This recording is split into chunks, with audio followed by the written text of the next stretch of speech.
Today I'm reviewing Omen, A Reign of War, published by Small Box Games. I wonder what the name of the company comes from. Anyways, this is a two-player card game set in a Greek mythology-inspired fantasy world with monsters and strange creatures and strange things going on. The players take the role of half-gods that are fighting to gain the favor of the gods, and the way you do that is by devastating cities to steal the treasures that are there. I guess that's what the gods liked back then, and also by accomplishing special missions that will please the gods. Let's take a look to see how that can be achieved. This is the setup for the game. In the middle you have three small decks of 4 cards each. These decks represent the 3 cities where the players will be conducting their battles. Each player has an identical set of 6 cards representing the missions, and the gods will be pleased if the players accomplish those missions.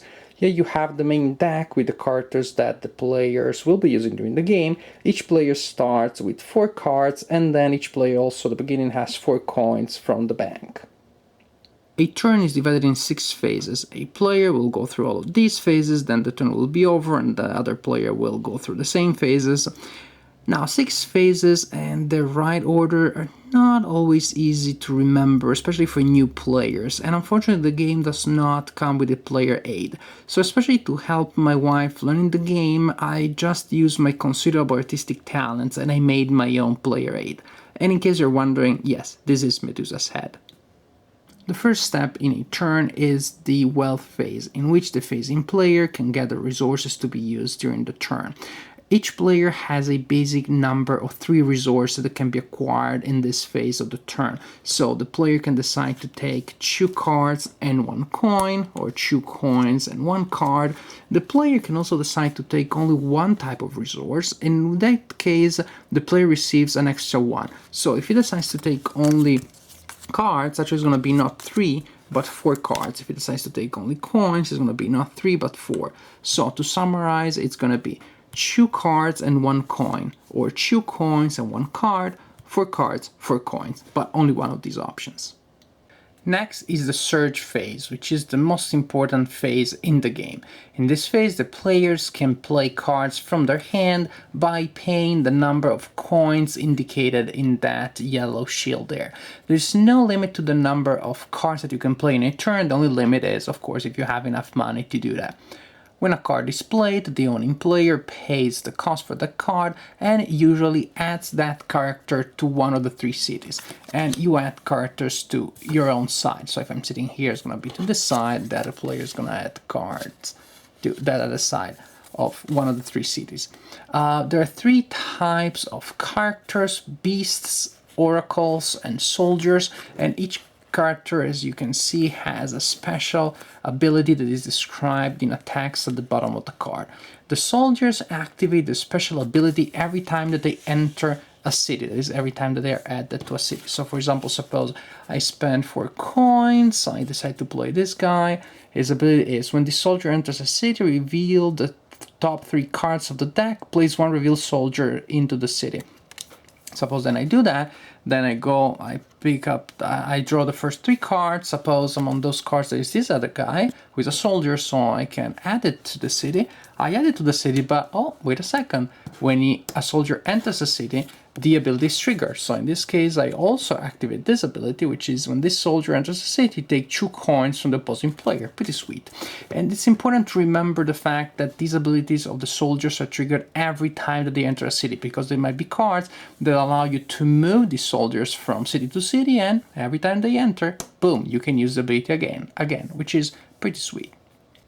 Oracles, when you pay the cost for one of them, you can add that card to one of the cities, and for now, that's it. The ability of the Oracle does not trigger yet. It will activate later in the turn. Beasts, they are very powerful units. They have the highest combat values in the game. Combat value is this number here in the red shield. And also they have incredibly powerful special abilities. Like, look at this guy, for example. The opposing player discards all cards from his hand.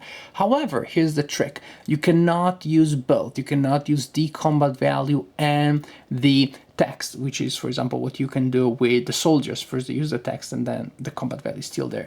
In fact, in order to use the ability of the beast, you had to pay the beast's cost and discard it. So either you pay 3 coins, you use this ability, and the card is out of the game, or you pay 3 coins, you add the card to one of the cities, but then at that point you completely ignore the text, and the card is just there to bring a strong combat value to the city.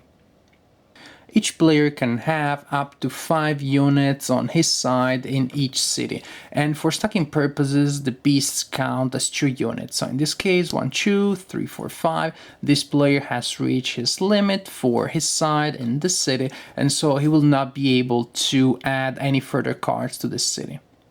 Once you're done playing cards during your search phase, then you move on to your portent phase, in which you activate the abilities of all the oracles that you have on your side of the cities. Now, the oracles have very low combat values. Their abilities activate after those of the soldiers and the beasts, because those are in the previous phase. But what is extremely interesting about them is that their abilities activate every turn. As long as you have the oracles in front of you, every time that the portent step of the turn hits, then you just go through all of your oracles and you execute all of their actions. Each oracle will give you a standard action that you can count on, and then a possible action, a possible resource.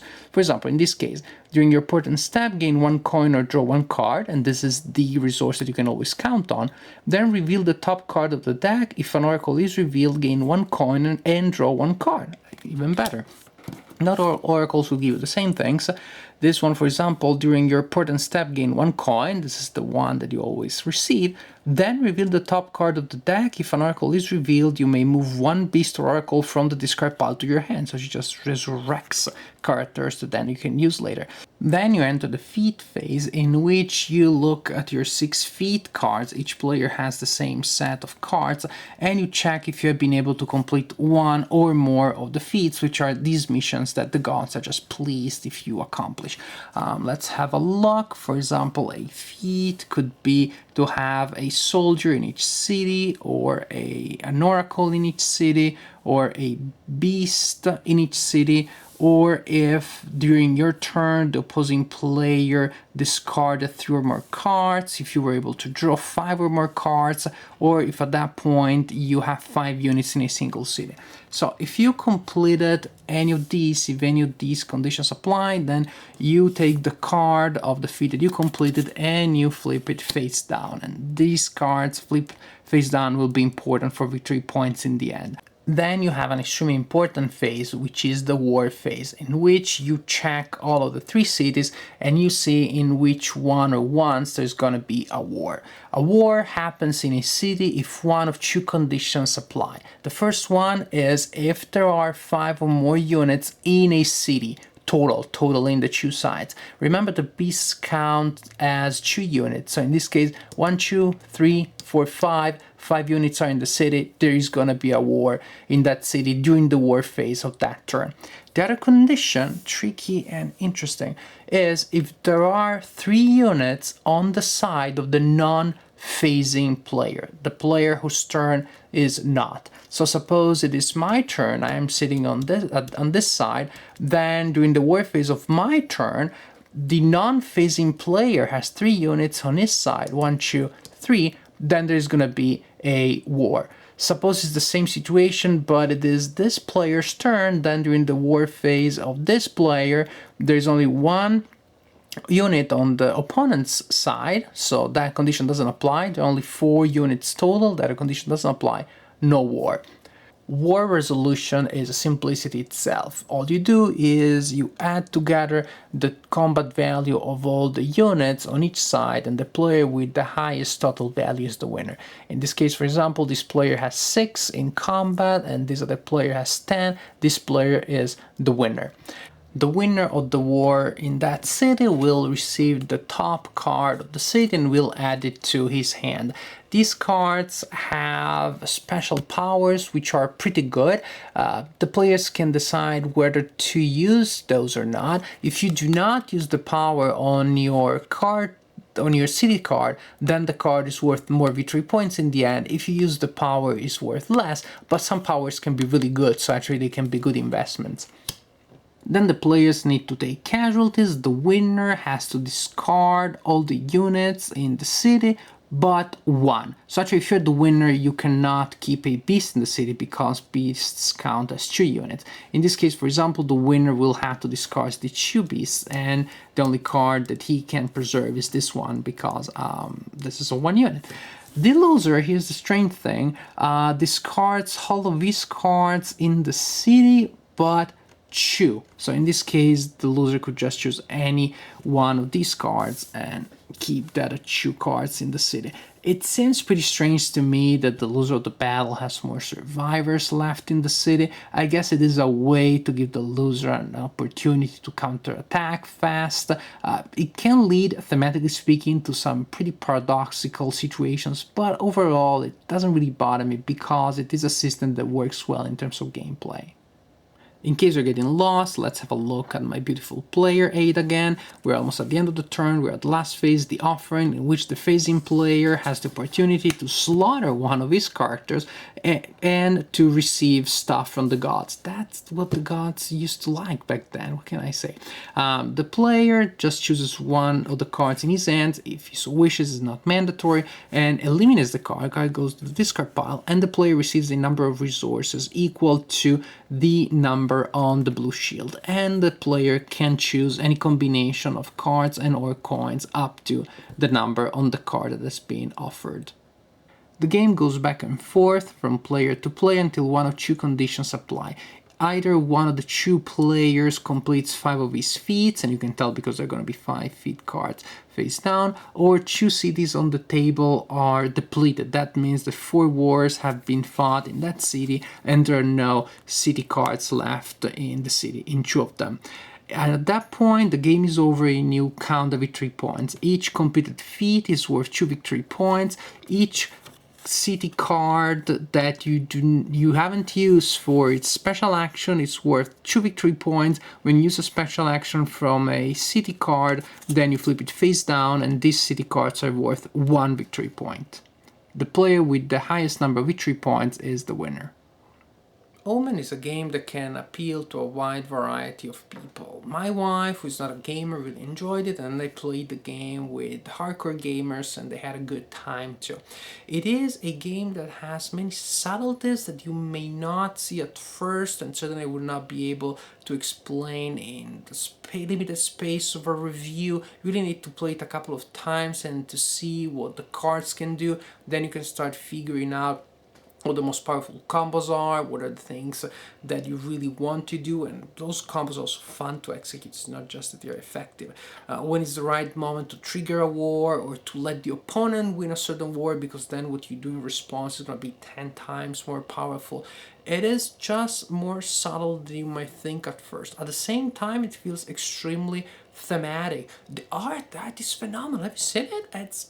It's very good. It is vibrant. I like the fact that it has those thick, quote-unquote dirty brush strokes that really gives you a sense of energy in the figure. So it really creates a strong sense of theme. And as I said, at the same time, it plays well. I like the theme in a certain ways, like Cyclades, the card game, but it also has enough personality that this really is not that. Probably the Cyclades thing is mainly because of the common theme. Bottom line, I really enjoy this game. It is confrontational. I don't know if everybody likes that, but it is intense. It is fast, it is rich in options and things that you can do. My only complaint at the beginning was about the oracles. They seem to be overpowerful, but then after playing the game many times, in the great scheme of things, I've seen that there are many things that the other player can do against your oracles. Your oracles are not always as effective as you may imagine at first, so I haven't seen the oracles really destroying many games or by themselves just winning the game for one player. It's a game that I really enjoyed. I think it's a great game as is. I think it's going to be simply glorious when more expansions come out and the players have the opportunity to create a large deck selecting from 1 million characters. Then I think it's going to be even better. It is a game that I think will be successful just because, well, bottom line, it is a fun game.